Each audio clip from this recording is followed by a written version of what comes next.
شرعی حدود میں رہ کر عورت اگر بزنس اور تجارت میں کسی کام میں بڑے ہیں اور اس کے ماتحت دوسرے لوگ کام کر رہے ہیں تو کوئی حرج کی بات نہیں ہے، انشاءاللہ پورے علماء کا ہی فتویٰ ہے۔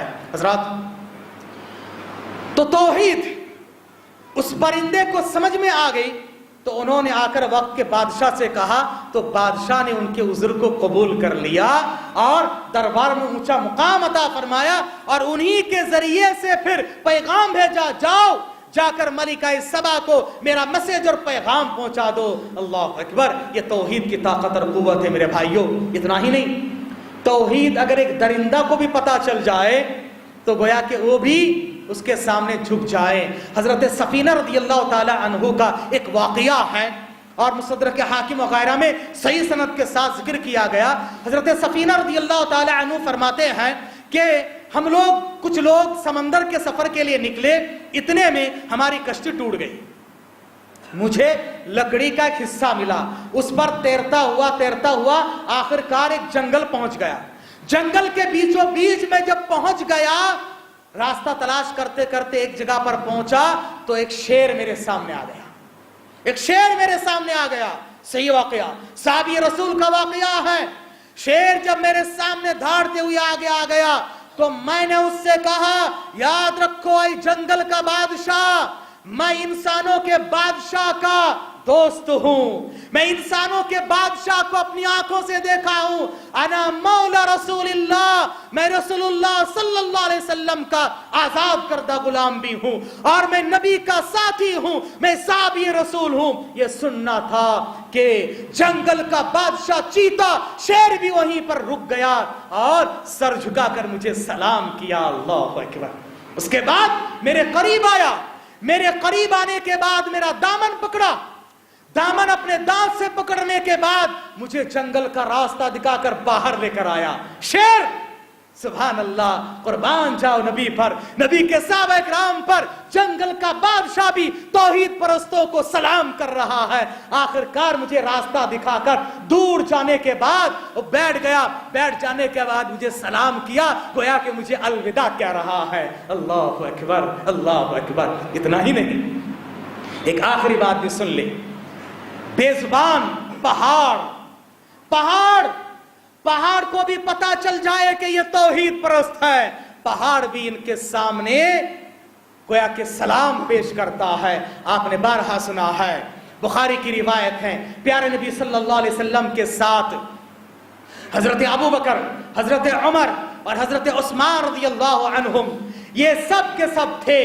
آپ احد پہاڑ پر چڑھے، احد پہاڑ جو ہلنے لگا، لرزہ براندام ہو گیا، ہلنے لگا، تو آپ صلی اللہ علیہ وسلم نے فرمایا، اے احد پہاڑ تھم جا، رک جا، آج تیرے اوپر ایک نبی ہے، ایک صدیق ہے اور دو شہید ہیں، رک جا، تھم جا، رک جا۔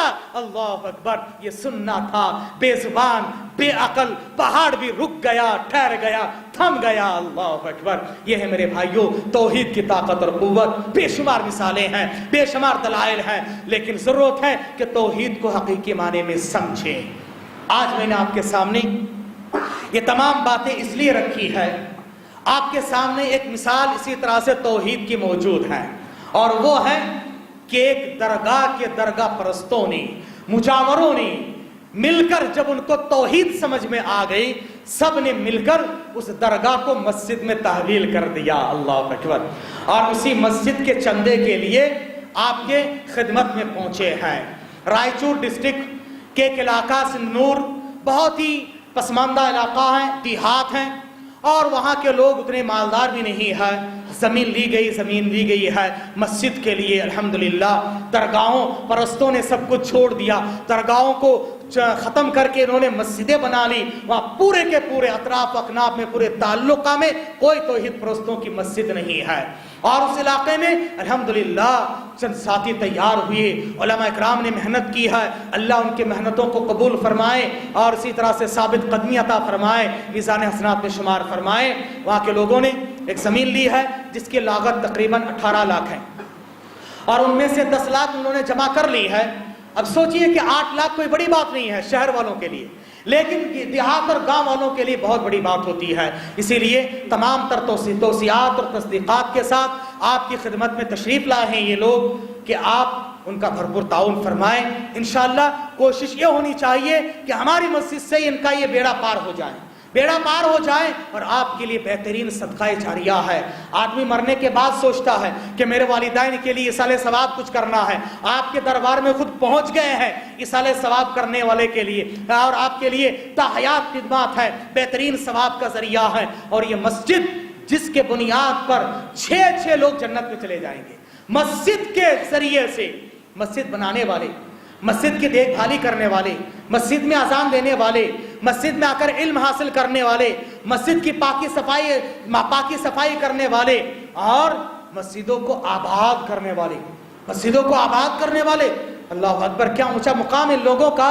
قیامت کا میدان ہوگا، سب لوگ پریشان حال ہوں گے، رب کی بادشاہت ہوگی، سب کے سب ان کے سامنے پریشان حال۔ رب کہے گا اینا جیرانی، میرے پڑوسی کہاں ہیں؟ فرشتے کہیں گے اللہ تیرے بھی کوئی پڑوسی ہے؟ کہا کہ ہاں میرے پڑوسی۔ دنیا میں اللہ کا جو گھر ہے نا، اس گھر میں رہنے والے اللہ کے پڑوسی ہیں، اس گھر کی آباد کرنے والے، دیکھ بھالی کرنے والے، خدمات کرنے والے، یہ اللہ کے پڑوسی ہیں۔ گھر کے مسجد کے پڑوسی میں رہنے والے نہیں، بلکہ اللہ کے گھر کی خدمت کرنے والے، اللہ کے گھر کو ہر طرح سے تعاون کرنے والے، کچھ اونچ نیچ ہو تو برداشت کر کے مزید آگے بڑھ کے کرنے والے، نہ کہ مسجد کے ٹھکرنے والے اور چھوٹی چھوٹی باتوں کو بڑی بڑی باتیں بنانے والے نہیں، بلکہ اللہ تعالیٰ قیامت کے میدان میں کہے گا این عمار المساجد، مسجدوں کو آباد و شاداب رکھنے والے کہاں ہیں مسجدوں کو آباد رکھنے والے؟ وہ میرے پڑوسی ہیں، ان کو تلاش کرو۔ اللہ اکبر، کتنا اونچا مقام ہے آپ کا۔ اور آپ سوچتے ہوں گے میں تو غریب انسان، مجھے اتنا کہاں سے ہے کہ میں اتنی بڑی مسجد میں بڑا تعاون کر کے جاؤں؟ بڑا نہیں چاہیے۔ نبی کی حدیث سن لے، نبی نے فرمایا من بنا للہ مسجدا ولو کمفحص قطعات بنا اللہ لہ بیتا فی الجنہ۔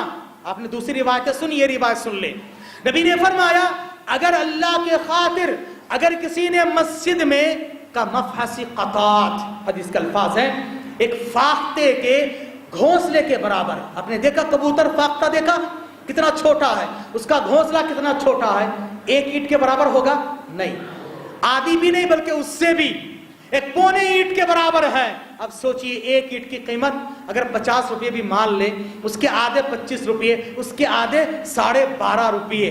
اگر آپ اللہ کے گھر کے تعاون اتنا بھی کرتے جائیں، اللہ تعالیٰ اس کے بدلے میں جنت میں گھر بنا دے۔ بہترین موقع ہے، آپ سے گزارش ہے کہ تعاون کرتے جائیں۔ اللہ تعالیٰ سے دعا ہے کہ اللہ تبارک تعالیٰ ہمیں اور آپ کو کہنے سے سننے سے زیادہ عمل کرنے کی توفیق عطا فرمائے۔ اللہ تعالیٰ مسلمانوں میں سے جو لوگ پریشان حال ہیں ان کی پریشانیوں سے ان کو نجات دے، جو لوگ بے اولاد ہیں ان کو اولاد کے نعمت سے مالا مال فرما دے، جو لوگ صاحب اولاد ہیں ان کے اولاد کو نیک اور صالح بنا دے۔ اللہ تعالیٰ جو لوگ بے روزگار ہیں ان کو روزگاری نصیب فرما دے، جو لوگ برسر روزگار ہیں ان کی روزی روٹی میں برکت عطا فرما دے، جو لوگ ایک دوسرے سے پریشان ہیں رشتے کے لیے، اللہ ان کے رشتے کو بہم پہنچا دے، اور جو رشتے ٹوٹ رہے ہیں ان رشتوں کو جوڑ دے، مسلمانوں کو بھائی بھائی بنا دے، سینوں سے کینہ کپٹ کو دور فرما دے، اللہ ہماری خطاؤں کو غلطیوں کو معاف فرما دے، اللہ تعالیٰ ہماری چھوٹی موٹی عبادتوں کو ٹوٹی پھوٹی عبادتوں کو قبول فرما لے، ہمارے نیک اعمال کو قیامت کے میدان میں میزان حسنات میں شمار فرما دے۔ اللہ جتنے لوگ مرد و خواتین یہاں پر موجود ہیں، اللہ ان کے دلوں کی جائز مراد کو پورا فرما دے، ان کی ضرورتوں کو پورا فرما دے۔ میں نہیں جانتا کس کے دل میں کیا ہے، اللہ تو دلوں کی حالت کو جانتا ہے، اللہ تو ہر ایک کی دلوں کی مراد کو پورا فرما دے، اطمینان و سکون کی زندگی نصیب فرما دے۔ اللہ جو کچھ مانگنے سے رہ گیا ہے اللہ تو اپنی شان سے اپنے علم سے نواز دینا، جب تک دنیا میں رکھنا، ایمان و امان کے ساتھ رکھنا، خاتمہ ہو تو خاتمہ بالخیر ہو، اور قبر کے سوالات میں ثابت قدمی عطا فرما کے جنت الفردوس کے حقدار بنا دے، رسول کی شفاعت و رفاقت نصیب فرما دے، آمین۔ وآخر دعوانا الحمدللہ رب العالمین۔